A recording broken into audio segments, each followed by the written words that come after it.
Me and my husband recently ran a Spartan sprint race. High five out there to you if you've also ran a race like that. They had us going over and under and through walls, woods, ramps.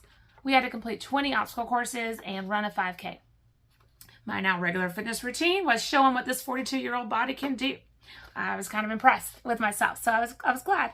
One part of the race, I had a massive bag of sand put on my neck and shoulders, and I had to go down a hill and up a hill carrying that bag, and I had to not fail under its burden.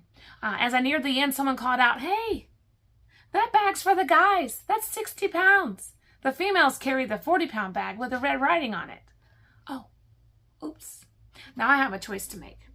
I can take that story and I can run with the negative, or I can run with the positive, right? So I could say, "Can you believe that that bag was put in the wrong place? I could have hurt myself. 60 pounds. Wow. Imagine if I had not carried 60 pounds at that part of the race. I could have had more strength, more endurance. I may have finished faster. Can you believe this? How could this have happened to me?" Right? And then the other way, I could go positive. I could say, "Wow, I was able to lift the bag at first, but then I called for help, and help came my way. I called to my husband. He came and helped me, put it on my shoulders, and then I started going. I was walking. I was not failing under its weight. I started counting 1, 2, 3, 4, 5, and I learned that I could just keep going if I focused on the step right in front of me, right? I kept going. And then as I neared the end, someone shouted out, "Hey, that's the 60-pound bag for the guys. Women are supposed to take the 40-pound bag." And I thought to myself, I carried the men's weight victoriously. I leaned over, let the pounds fall off my back into the trough, made sure it was in the right trough so that didn't happen again. And I walked away prouder, learning what I was capable of. Isn't life the same way? Sometimes we carry more than we think we know we are capable of going through, more than we knew that we could survive. But we do it. And in the end, we learn. We learn so much about ourselves and about the other people involved. So I'd like to challenge you today to take that view, take the positive view of the same stories, of the same people, and let it go. Tantrums, right? They teach us the limits of ourselves, of the people involved. They teach us, maybe we should work on some preventions, right? Conflict.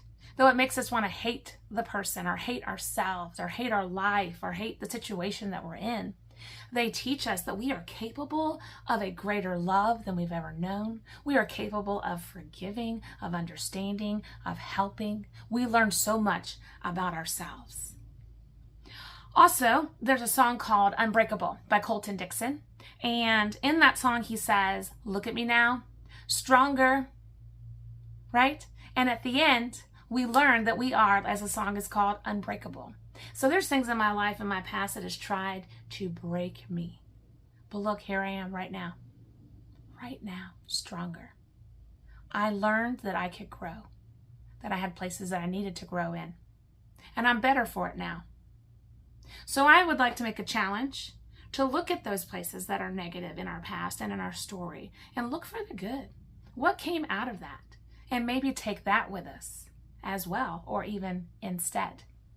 I want to tell myself, whatever it is, and what I'm looking for, what I'm trying to tell myself, I can find it. It's like an advanced search, Find evidence to support that this person is horrible, or find evidence to support that this person is great. And sometimes the lens that I'm looking through, I can see the same story and the same people, either positive or negative. And I like to ask, what is the point? Am I trying to decide how I will act towards this person? And I'm trying to decide what I will do in action? Well, that should not be decided by that person, by who they are. That needs to be decided by who I am and who I have decided that I will be in character and in action. They don't have to earn my kindness. They don't have to earn my forgiveness, because I am someone who is kind. I am someone who does forgive, who does not hate. And I thought on hatred. It seems like hatred is like our emotions wanting to build a wall and divide us from that person, separate us from them forever.